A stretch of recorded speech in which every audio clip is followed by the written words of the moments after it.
Chères téléspectatrices et téléspectateurs, bonsoir et bienvenue au journal de ce 2 juin 2026. Voici pour les titres. Le gouvernement tchadien engage l'évaluation des actions menées 2 ans après le lancement du quinquennat 2024-2029 du président de la République. Un atelier de validation technique du rapport est ouvert ce mardi à N'Djamena. Les communes d'arrondissement de la capitale tchadienne durcissent le ton sur les occupants illégaux de la voie publique. Elles appellent au respect des règles d'urbanisme. Nous serons dans le Mandoul où les agents recenseurs et contrôleurs retenus pour le compte du 3e recensement général de la population et de l'habitat abandonnent les salles de formation. Ils réclament une amélioration des primes initialement prévues à 70 000 francs. Détail à suivre dans ce journal.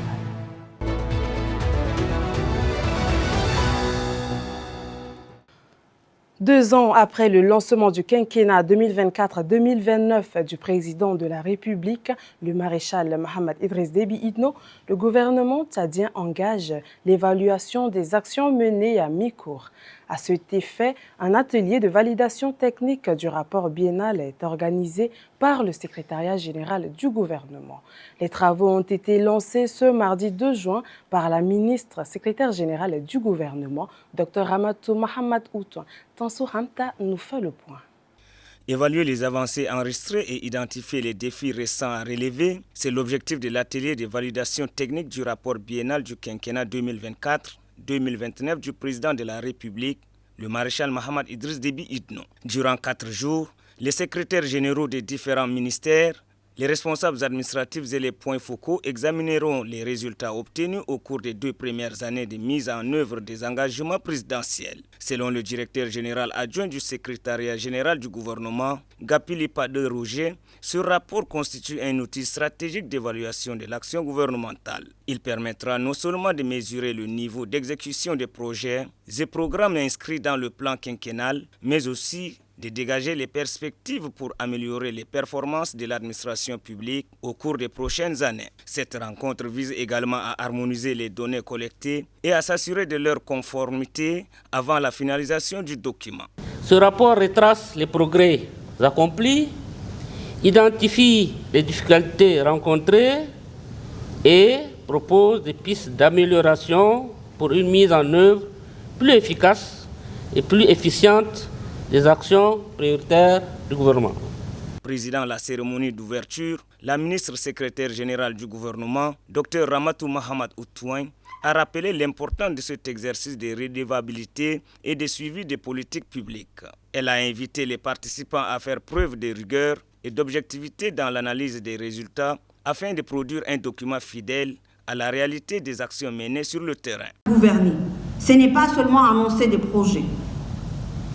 Gouverner, c'est aussi mesurer les résultats, reconnaître les difficultés lorsqu'elles existent, corriger ce qui doit l'être et poursuivre sans relâche les efforts engagés.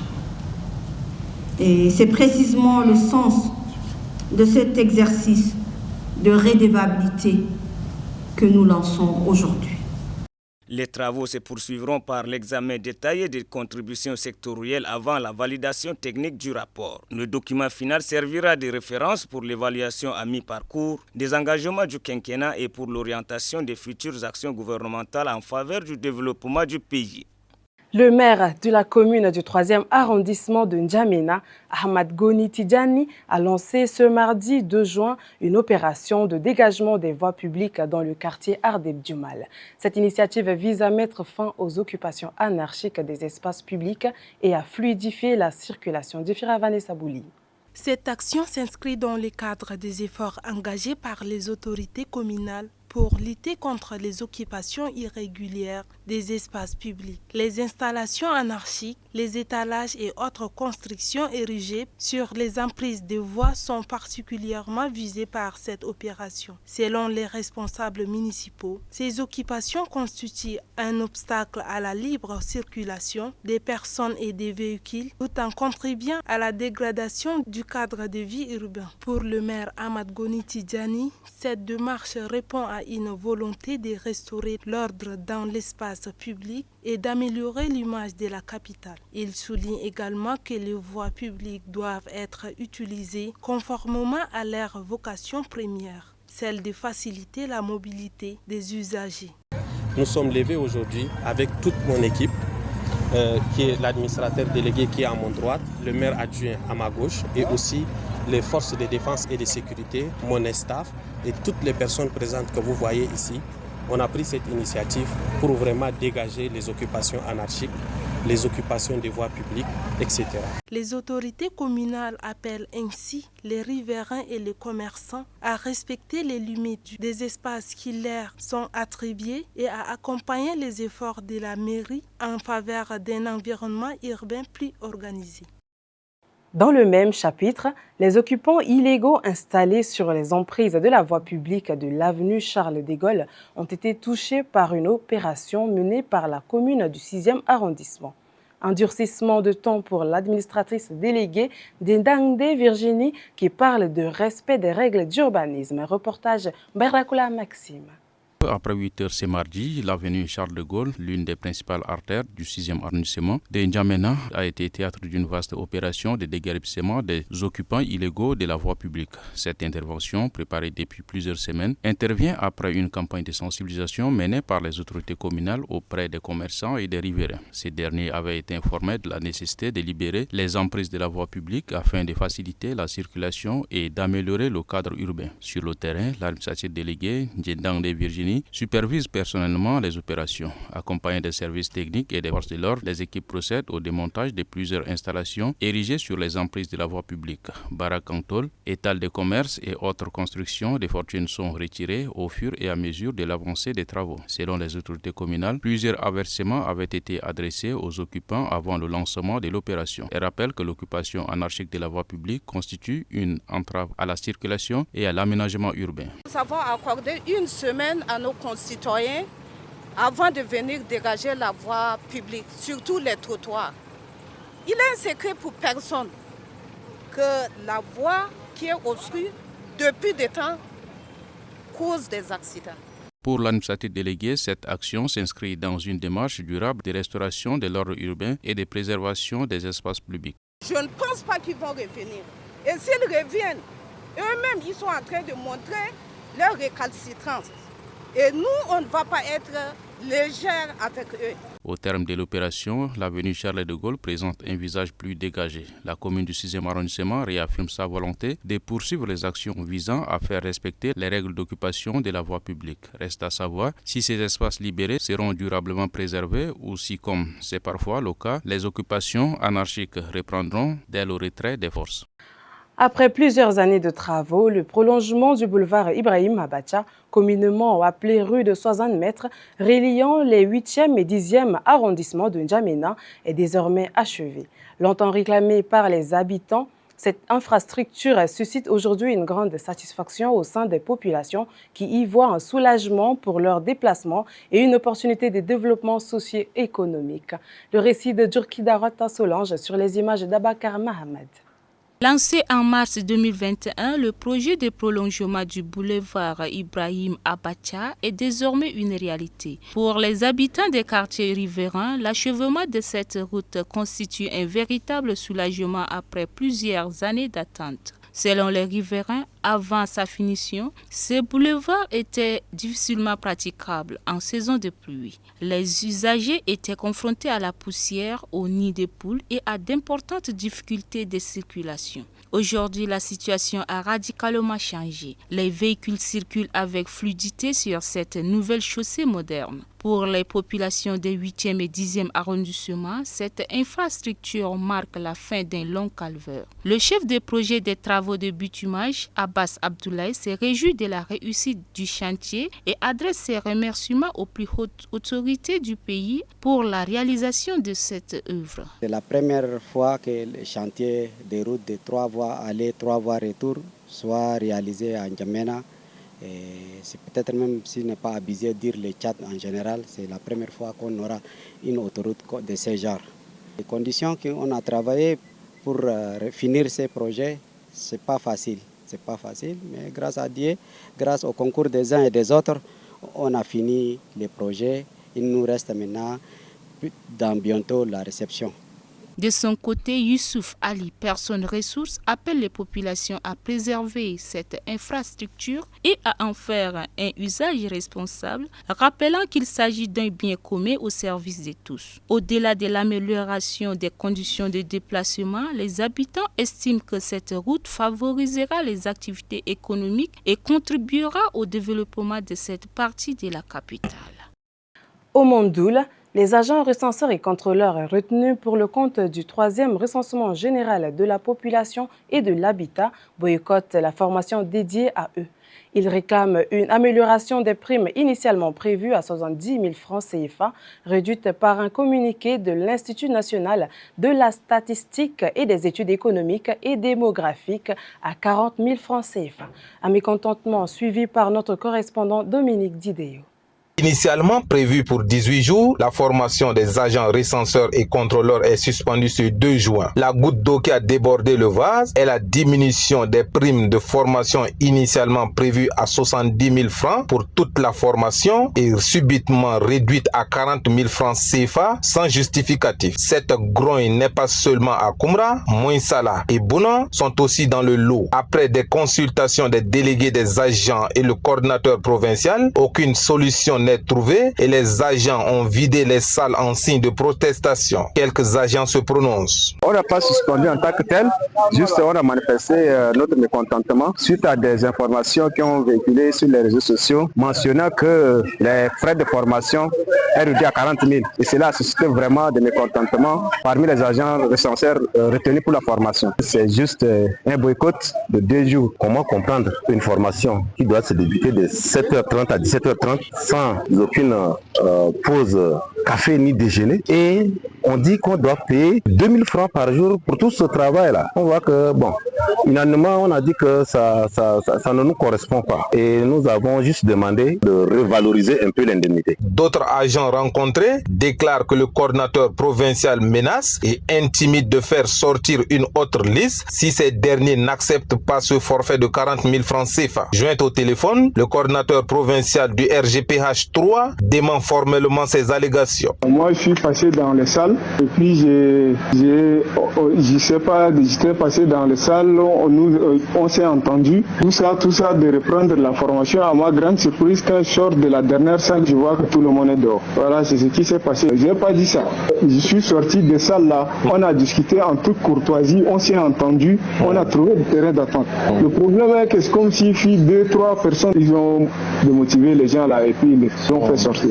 Là, c'est quelque chose de national. Voilà, et ce que moi j'ai compris, les gens qui sèment le désordre là, c'est des gens qui s'en sortent un peu déjà. Il ne faut pas qu'ils fassent perdre l'opportunité à ceux qui ne s'en sortent pas du tout. Ces salles, depuis 3 jours habituées à l'ambiance de la formation, sont aujourd'hui au 4e jour, désertes suite à ce boycott qui durera 2 jours. Et si aucune solution n'est trouvée, la formation ne se poursuivra pas. Vivement que les autorités provinciales s'impliquent pour que cette situation trouve un dénouement heureux, pour que le recensement se passe dans les meilleures conditions.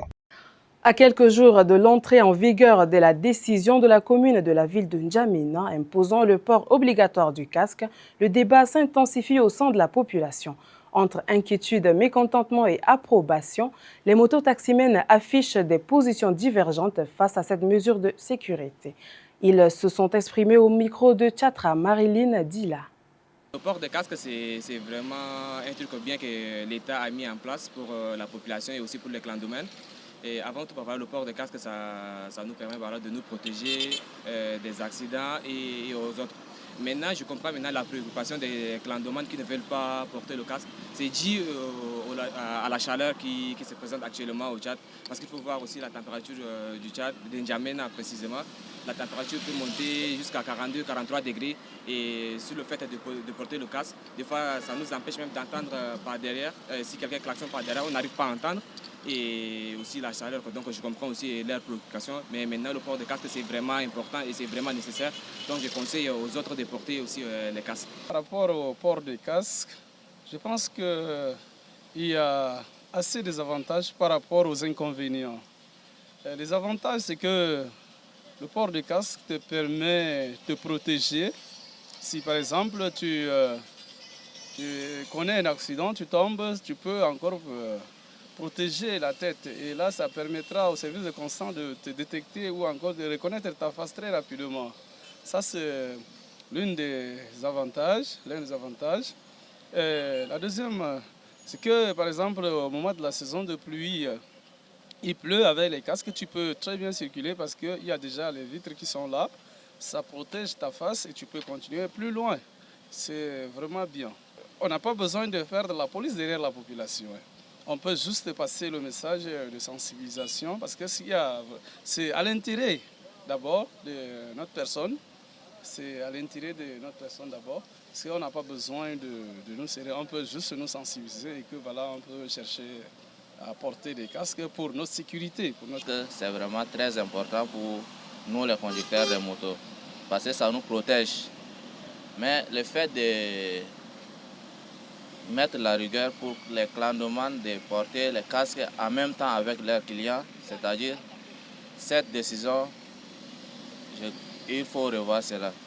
Parce que les mêmes casques qu'on va porter, on donne aux clients, ils vont porter et il y a aussi les maladies qui vont se transmettre par rapport aux sueurs et autres. Et ça, je ne suis pas vraiment du tout. Le bureau exécutif de la Fédération tchadienne de karaté et discipline assimilée a achevé sa tournée dans la zone méridionale du Tchad par une étape dans la zone du Mayo-Kébi-Est.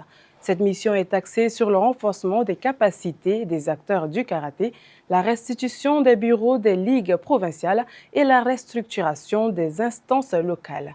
Elle vise à insuffler une nouvelle dynamique au développement de cette discipline à travers le pays. Correspondance à Bangor, Kamassou Gabriel et Abakardimi.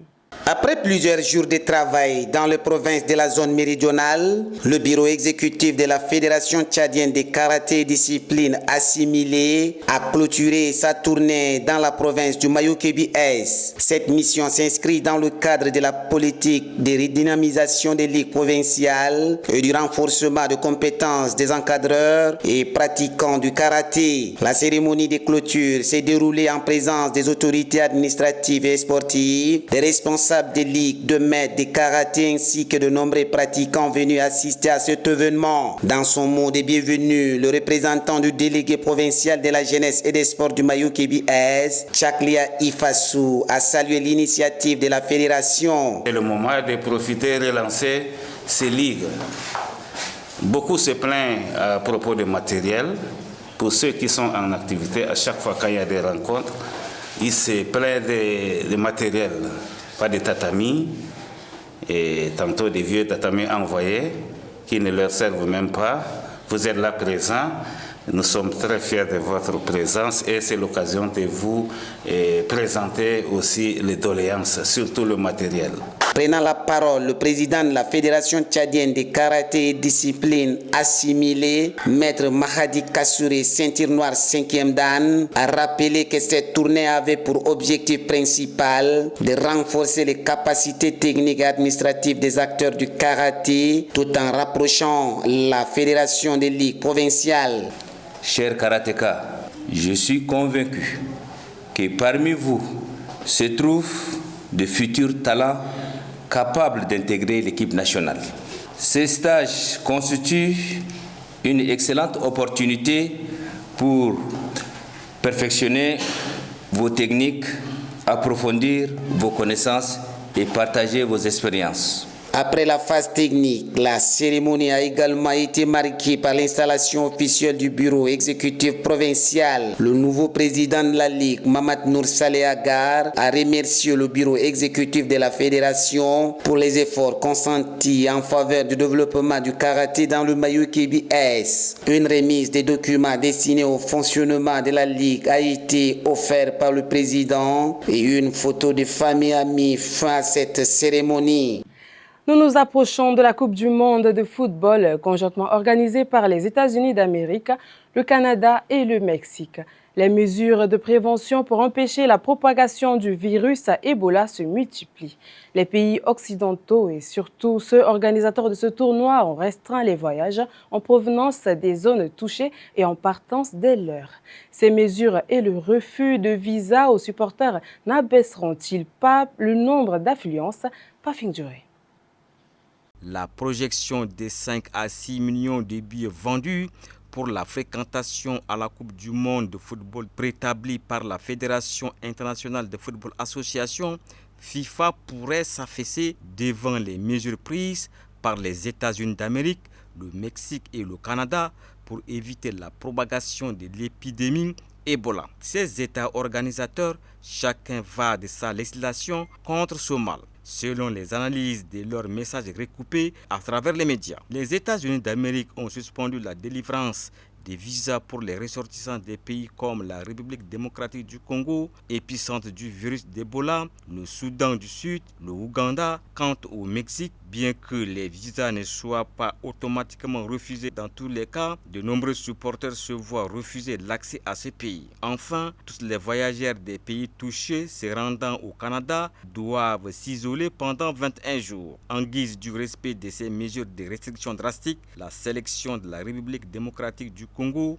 a dû s'isoler en Europe avant la compétition et observer un confinement de 21 jours. Embastillée par le refus de visa, elle ne peut épuiser ses 5000 billets réservés aux supporters pour son premier match face au Portugal, le Ouganda, le Soudan du Sud, l'Afrique centrale ou l'Afrique en général sont sommés à ne pas se déroger les restrictions prises contre Ebola. Depuis plus de 3 décennies, selon RMC Sport, la FIFA établit d'une manière croissante le taux de remplissage moyen de la Coupe du monde de football à plus de 95%. Ces éditions précédentes sont révélatrices. En Russie en 2012, le taux d'affluence à la Coupe du monde de football d'environ 3 millions est monté en flèche. Au Qatar en 2022 et Brésil en 2014 à plus de 3 millions. Faisons à présent un tour de quelques actualités internationales où en Afrique du Sud, 5 ressortissants mozambicains tués dans des violences. Et au Nigeria, le président Tinubu félicite la marine nationale. Et enfin le Bénin dans une démarche de renouer le dialogue avec les pays de l'Alliance des États du Sahel. Maroka Cécile Kadi. Selon l'annonce faite mardi par les autorités sud-africaines, 5 Mozambicains ont été tués dans des attaques xénophobes. Les violences qui ont éclaté vendredi dans la ville côtière sud-africaine de Mozambique ont touché directement 800 Mozambicains. Un programme de rapatriement serait en cours, affirment les autorités mozambicaines. Depuis des semaines, les migrants africains sont confrontés à une vague de violences xénophobes. Dans le pays, les étrangers représentent à peine 4% de la population active selon une étude publiée l'année dernière. À l'occasion du 70e anniversaire de la marine nigériane, le président Bola Tinubu a félicité une force navale la plus redoutable d'Afrique selon lui. Il a ajouté qu'elle était un pilier essentiel de la stabilité nationale et de la prospérité économique. Les célébrations ont été l'occasion de présenter les nouveaux navires et technologies ainsi que des démonstrations des combats aériens et à un défilé de moyens navals aux côtés des partenaires étrangers. Renouement des dialogues autour du dossier AES, Alliance des États du Sahel, avec la visite du président béninois Romuald Wardani à Tiani et Traoré. Tout juste investi à la tête du Bénin, il séjournera également à Niamey où il rencontrera son homologue Abdourahmane Tiani avant de s'envoler vers Ouagadougou. Le président Wardani va s'entretenir avec le président burkinabé Ibrahim Traoré. Ainsi s'achève ce journal. Merci de l'avoir suivi. Bonne suite de programmes sur Tchad 24 International.